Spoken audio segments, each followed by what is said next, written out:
Hello friends, मैं हूँ आराध्या और आज मैं आप लोगों से बात करूँगी ब्रह्म कुमारी जी की, शिव बाबा की। मेरे जीवन को सुंदर बनाने में बीके मुरली का बहुत योगदान है। सही मायने में बीके मुरली जो है वह जीवन जीने की कला सिखाता है, आर्ट ऑफ लिविंग। किस तरह से जीना है, किस तरह से लोगों से व्यवहार करना है, कैसे खुद से व्यवहार करना है, खुद को कितना मान देना है, कितना सम्मान देना है, लोगों को कितना मान देना है, सम्मान देना है, सब कुछ बीके मुरली के माध्यम से समझाया जाता है। बहुत अच्छी और उच्च शिक्षा जो जीवन जीने के लिए ज़रूरी है वह बीके मुरली के द्वारा पढ़ाया जाता है। लॉकडाउन के दौरान खुद को कैसे संयम रखें, कैसे खुद को शांत रखें, खुश रखें, मैंने बीके मुरली से ही सीखा। बीके मुरली मैं रोज़ सुनती हूँ, वह एक जीवन का हिस्सा बन गई है और रोज़ नई बातें सीखने को मिलती है। तो मैंने सोचा कि मैं जब इसका इतना फ़ायदा ले रही हूँ तो क्यों ना आपको भी अवगत कराऊँ। कुछ लोगों की धारणाएं हैं कि बीके मुरली या ब्रह्म कुमारी जी लोगों को परिवार से अलग करती है, हस्बैंड वाइफ को भाई बहन बनाती है। तो इस तरह की कोई भी बात नहीं है फ्रेंड्स। ये बहुत ही सुंदर एक शिक्षा का केंद्र है जहाँ इंसान महसूस करता है कि लाइफ सही मायनों में क्या है। कुछ लोगों को मुरली समझ में नहीं आती है, तो मैंने सोचा कि जो मेरी समझ में आती है और जिस तरह से मैं इसको समझकर अपने जीवन में लागू करती हूँ, आपको भी वीडियो के माध्यम से बताऊँ। तो आज मैं जो बताऊँगी वह आज की मुरली है जो मैंने सुनी है और उसको मैं डिस्क्राइब करती हूँ कि बाबा ने क्या कहा है। बाबा ने कहा, सहज और सरल बनो। कितनी सुंदर बात कही है। सहजता और सरलता जीवन में हमेशा खुशी लाती है। जो सहज और सरल व्यवहार वाले होते हैं वो अपना कार्य बहुत आसानी से कर लेते हैं, जीवन के पथ पर आगे बढ़ते चले जाते हैं। लेकिन जो सहज नहीं होते, जो सरल नहीं होते, वो हमेशा उलझे हुए रहते हैं। उनकी जिंदगी का छोटा छोटा कार्य बहुत मुश्किल से हो पाता है। वह हमेशा अपनी सोच में उलझे हुए रहते हैं। अपनी व्यर्थ के थॉट में उलझने के कारण उनका जिंदगी बहुत मुश्किल हो जाती है। तो दोस्त, सहज और सरल बनकर आप अपनी जिंदगी का हर कार्य बहुत ही सुंदर से कर सकते हो, बहुत ही सुंदरता से अपने जीवन को चला सकते हो। और जब वो सहज और सरल नहीं होंगे तो आपके जीवन में बहुत विकट परिस्थितियाँ आ सकती है। छोटे छोटे काम आपको भारी लग सकते हैं, आपके लिए बहुत मुश्किल हो सकती है। तो शिव बाबा ने बड़े ही सुंदर तरीके से अपने बच्चों से कहा कि सहज और सरल बनो, क्योंकि सहजता और सरलता जिंदगी को बहुत अच्छे से बीतने का रास्ता बताती है। सहज और जो सरल होते हैं उनके दिमाग में ओनली पॉजिटिव थॉट होते हैं। पॉजिटिविटी के कारण उनका हर कार्य बहुत ही सरल होता है और बड़ी आसानी से वो अपने कार्यों का संपादन कर लेते हैं। तो फ्रेंड्स, बाबा ने कहा कि सहज और सरल बुद्धि वाले लोग बहुत ही विशाल और दूरदर्शिता वाले होते हैं। क्योंकि जब आप सहज होंगे, सरल होंगे, आपके दिमाग में उलझन नहीं होगी, तो आपके व्यर्थ थॉट नहीं चलेंगे, तो किसी भी काम को आप बहुत ही अच्छे से करेंगे, दूरदर्शिता के साथ करेंगे, आने वाले परिणामों को देखते हुए करेंगे। इस कार्य को कैसे किया जाए ताकि इसका परिणाम अच्छा हो, वो गलत काम कभी नहीं करेंगे, क्योंकि उनके दिमाग में पॉजिटिव थिंकिंग होगी, बाबा की शक्तियाँ हो। दूरदर्शिता के साथ उनका दिमाग बहुत विशाल होगा। विशाल दिमाग का मतलब है कि उलझन नहीं होगी। उलझने हमारे कार्य को बहुत मुश्किल बना देती है।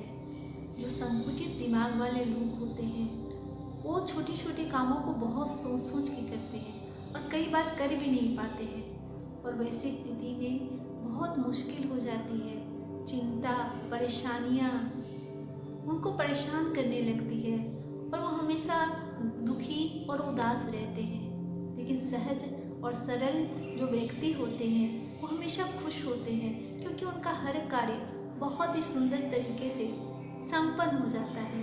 दूरदर्शिता के साथ उनका हृदय विशाल होता है, उनका दिमाग विशाल होता है, तो सब कुछ उसे बहुत अच्छा लगता है। इजी नेचर वाले, हमेशा सच्चाई की राह पर चलने वाले और बहुत ही सहज स्वभाव के होते हैं। उनके अंदर हमेशा सद्भावना और सुभावना होती है।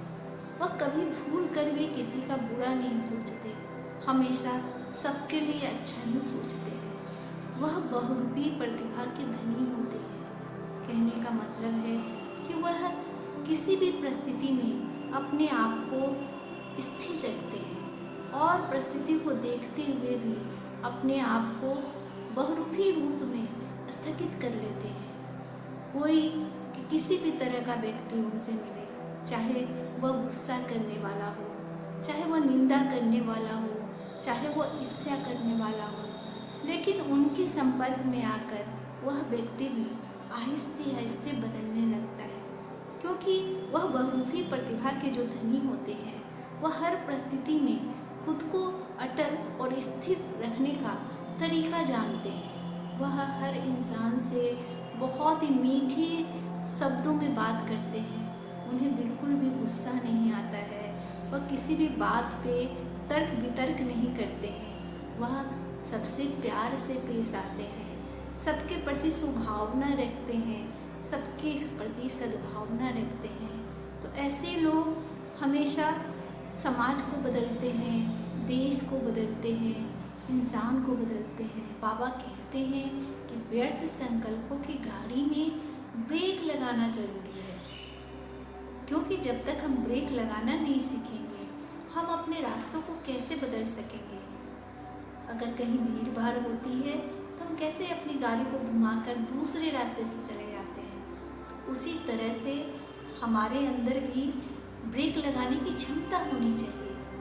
कुछ लोग सहज और सरल तो बनते हैं, लेकिन उनमें ब्रेक लगाने की ताकत नहीं होती। वो कोशिश करते हैं सहज और सरल बनने की, लेकिन बन नहीं पाते हैं, क्योंकि उनमें योग की कमी होती है। वो योग की भट्टी में जल कर सोना नहीं बन सकते। तो जरूरी है सोना बनना। योग की भट्टी में जलकर परमात्मा के संपर्क में आकर परमात्मा के बनाए हुए रास्ते पे चलकर जरूरी है योग की भट्टी में जलना।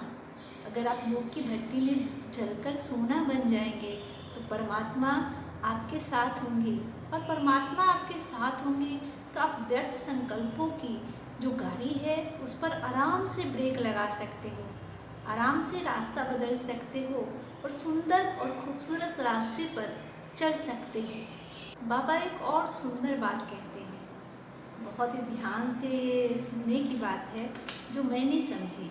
बाबा कहते हैं जो योग की भट्टी में जल कर सहज और सरल बन जाएंगे तो वो सिद्ध पुरुष बन जाएंगे। उनकी हर बात सिद्ध होगी, वो व्यर्थ के जंजाल में नहीं फंसेंगे। वह जो भी कहेंगे वह सिद्ध हो जाएगी बात। वो जो भी संकल्प लेंगे वह सिद्ध संकल्प होगा। कुछ लोगों के संकल्प होते हैं रोज बनते हैं, रोज बिगड़ते हैं, रोज टूटते हैं, एक भी संकल्प पूरा नहीं होता। लेकिन जो लोग बाबा के बनाए हुए रास्तों पे चलते हैं और योग की भट्टी में जल कर सोना बन जाते हैं, उनका हर वाक्य सिद्ध होगा, उनका हर संकल्प सिद्ध होगा। वो सिद्ध पुरुष की तरह, सिद्ध आत्मा की तरह अपना जीवन जिएंगे। बाबा कहते हैं आप सिद्ध पुरुष तभी बनेंगे, आपकी बातों में सिद्धियाँ तभी आएगी जब आप अपनी वैल्यू समझेंगे, अपने संस्कारों की वैल्यू समझेंगे और अपने जीवन को मूल्यवान समझेंगे। जब आप अपनी वैल्यू समझेंगे तो सहज और सरल बन जाएंगे, और सहज और सरल बनेंगे तो लोग भी आपकी वैल्यू करेंगे, लोग आपको महत्व देंगे, आपके बताए हुए रास्तों पर चलेंगे। और बाबा कहते हैं कि चैतन्य म्यूजियम बनने की ज़रूरत है, चलता फिरता हुआ म्यूजियम। जैसे म्यूजियम होता है ना, उसमें लोग देखने के लिए जाते हैं, बहुत सी तस्वीरें होती है उसमें। उसी तरह से आपको भी एक चलता फिरता म्यूजियम बनना है।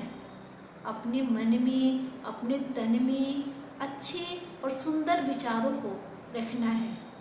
बाबा के अपनी आँखों को ऐसा निर्मल रखना है कि जिसमें स्वच्छता साफ दिखाई दे। आपसे मिलने वाला हर व्यक्ति आपसे प्रभावित हो जाए, क्योंकि आपकी आँखों की सच्चाई में उनको परमात्मा नजर आए। आपके हर बोल में परमात्मा के शब्द हों। परमात्मा के शब्दों का मतलब होता है कि आपका हर बोल सुंदर हो, किसी को कष्ट पहुंचाने वाला नहीं हो, किसी को पीड़ा देने वाला नहीं हो, व्यर्थ नहीं हो, फालतू नहीं हो। हम बहुत सारी बातें व्यर्थ करते हैं लेकिन हम जब सिद्ध पुरुष बन जाते हैं, जब हम चलता फिरता म्यूजियम बन जाते हैं, तो हमारे अंदर एक भी व्यर्थ थॉट नहीं आता, एक भी व्यर्थ बात नहीं होती।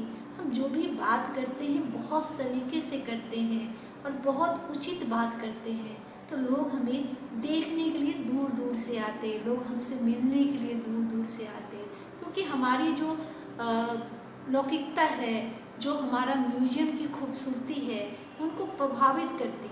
बाबा कहते हैं कि चैतन्य म्यूजियम जब बन जाओगे तो उसकी सुंदर से डेकोरेशन करो, सहजता और सरलता से डेकोरेशन करो। लेकिन बच्चों, सहजता और सरलता इतना आसान नहीं है।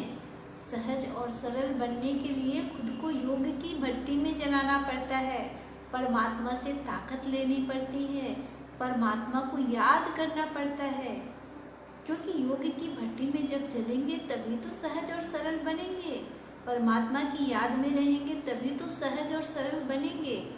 तो फ्रेंड्स, ज़रूरी है सहज और सरल बनने के लिए, अपनी लाइफ को सुंदर बनाने के लिए परमात्मा से हमेशा आदेश लेना, उनकी श्रीमत में रहना। क्योंकि परमात्मा अपने बच्चों को हमेशा सिखाते हैं, पढ़ाते हैं कि उनको कैसे अपनी लाइफ को आगे ले जाना है। बाबा तो पढ़ा देंगे, लेकिन हमें भी पढ़ना ज़रूरी है। इसके लिए ज़रूरी है कि हमारे अंदर जो व्यर्थ चलता है या फिर हमारे अंदर जो बुरी भावनाएं आती है, उनको कूट कूट कर बाहर निकालना है। बाबा कहते हैं कि अपनी बुरी आदतों को, अपनी बुरी भावनाओं को, अपने व्यर्थ को कूट कूट कर बाहर निकालो, ताकि सूक्ष्म और सूक्ष्म आप होते चले जाओ। अगर सूक्ष्मता की ओर बढ़ोगे तो आपके अंदर की जितनी भी बुराइयां हैं वो हमेशा के लिए खत्म होने लगेंगी। और बाबा कहते हैं कि अपने अंदर की गहराइयों में उतरो और अपना खुद का तुम समीक्षा करो कि तुम क्या हो, कहाँ व्यर्थ चल रहा है, कहाँ मुश्किलें आ रही है, कहाँ संबंध खराब हो रहे हैं। बाबा कहते हैं कि सहज और सरल बनने के लिए अपने अंतर्मन की गहराइयों में उतरना पड़ेगा। जब हम अपनी समीक्षा करेंगे तभी उचित और अनुचित की परिभाषा हमें समझ आएगी, तभी हम सहज और सरल बन पाएंगे। हम व्यर्थ बातों पर ब्रेक लगा पाएंगे, हम सिद्ध आत्मा बन पाएंगे, हमारा हर कार्य सिद्ध होगा, हम चलता फिरता म्यूजियम बन पाएंगे। बाबा कहते हैं जब आप म्यूजियम बन जाओगे, जब आप सहज और सरल बन जाओगे, जब आप सिद्ध पुरुष बन जाओगे, तो वो आप हमारे बहुत नज़दीक हो जाओगे। आप हमारी इतने नज़दीक हो जाओगे कि आपके और हमारे बीच कोई नहीं आ सकता। हमारी श्रीमत आपके साथ होगी। बाबा कहते हैं मीठे बच्चों, आप समझो, मेरी बात मानो, क्योंकि आप मेरे नज़दीक होगे तो आपको किसी भी तरह का कोई कष्ट नहीं होगा, कोई भी व्यर्थ आपको परेशान नहीं करेगा। आपके और मेरे बीच कोई भी दूरियां नहीं होगी, एक लकीरों का दायरा होगा जिसमें आप और मैं रहेंगे। कोई तीसरी शक्ति आपको छू भी नहीं सकती है। तो बाबा कहते हैं कि मेरी श्रीमत में आने के लिए आपको सहज और सरल बनना पड़ेगा, अपने व्यर्थ पर ब्रेक लगानी पड़ेगी, और अपने विचारों को और अपने दुर्विचारों को, जो विचार आपको कष्ट देते हैं, लोगों को कष्ट देते हैं, उनको कूट कूट कर बाहर निकालना पड़ेगा। इसके लिए ज़रूरी है कि आप सोने की तरह मूल होने की क्षमता लाओ। योग भट्टी में जल जल कर अपने आप को सिद्ध आत्मा बनाओ। बाबा कहते हैं ऐसे बच्चे भाग्यशाली होते हैं जिन्हें मेरा स्नेह और सौभाग्य प्राप्त होता है। लोग बूंद बूंद स्नेह के लिए तरसते हैं, बड़े बड़े मंदिरों में जाते हैं, बड़े बड़े पंडितों के पास जाते हैं, यज्ञ करवाते हैं, होम करवाते हैं, लेकिन आपको बच्चों कुछ करने की ज़रूरत नहीं है। आप मेरे श्रीमत पे चलो, मेरे बातों को फॉलो करो। फॉलो फादर, बाबा कहते हैं उस परमात्मा को फॉलो करो जो आपको जीवन की कला सिखाता है कि कैसे जीवन जीना है। बाबा कहते हैं कि अपने जीवन को बहुत ही सुंदर बना लो, कमल के पुष्प के समान बना लो, ताकि मेरी श्रीमत में आप हमेशा सुख और शांति प्राप्त करते रहो। तो फ्रेंड्स, मुझे लगता है ये मूल्य आपको बहुत समझ में आई होगी। मैंने कोशिश की है इसको समझने की और आपको समझाने की, क्योंकि मैं चाहती हूँ कि जो सुख मुझे मिल रहा है, आधे घंटे की मूल्य सुनने के बाद मेरा जीवन इतना सुंदर होता जा रहा है, वैसे ही आप भी महसूस करें। मैं एक नंबर आपको इनबॉक्स में डाल दूँगी। अगर आप योग से जुड़ना चाहते हैं और सहज और सरल बनना चाहते हैं, अपनी लाइफ को सुंदर बनाना चाहते हैं, तो ज़रूर बीके मुरली से जुड़े। उस नंबर पर आप बात कर सकते हैं, व्हाट्सअप कर सकते हैं और योग मुरली से जुड़ सकते हैं। मैं फिर मिलूँगी नए वीडियो में नई मुरली के साथ। तब तक लिए थैंक यू, बाय बाय।